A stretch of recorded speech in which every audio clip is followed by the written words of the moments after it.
In Kakamega County, residents of Bulimbo village in Matungu constituency are living in fear of marauding killers. This follows the murder of a Form 2 student at Makunda Muslim High School 2 days ago. Relatives of the late Sharif Odongo say he was attacked while on his way home. Sharif Odongo's murder is the latest of many others that have left residents in fear and grief.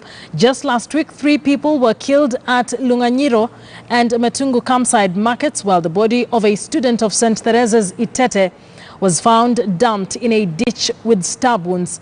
6 people have been killed in a similar fashion in the last 3 weeks, and police are hunting for the unknown killers.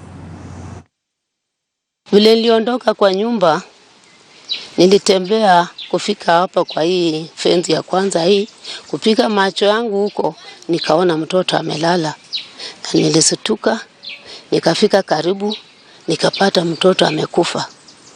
Hakukuwa anapumua wala nini, ameshakauka kabisa. Vile alilala ndio vile alibaki.